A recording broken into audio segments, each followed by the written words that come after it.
ja käes ta ongi jälle pööripäev,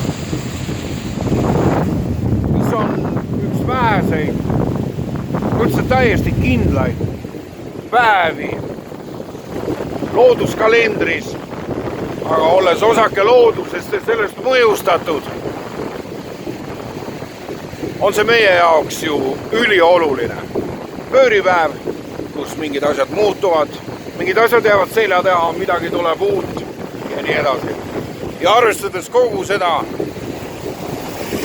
stiikiat, mis on tõesti sõna otseses mõttes,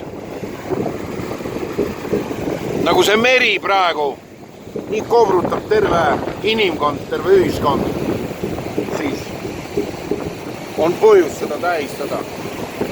Meie tähistame seda trummiga.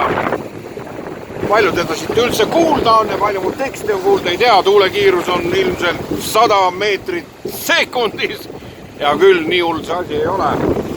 100 ei ole. Temperatuur on täiesti korrelatsioonis mu riietusega. Autotermomeeter on 24 kraadi. Eks ta siin merevaldal on täpselt samamoodi 24 kraadi umbes. Nii et tuul on muidugi väga kõva ja oleme siin oma kalli Jeesuskivi peas, kus me ei ole nüüd küll viimastel kuudel enam eriti käinud.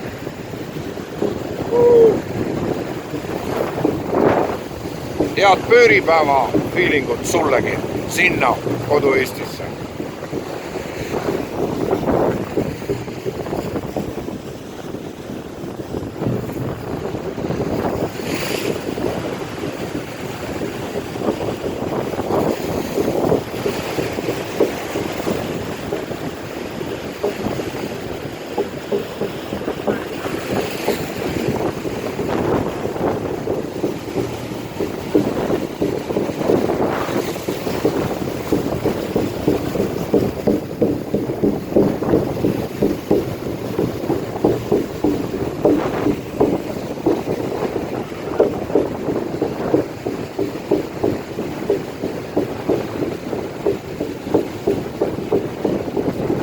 Midagi hakkab muutuma.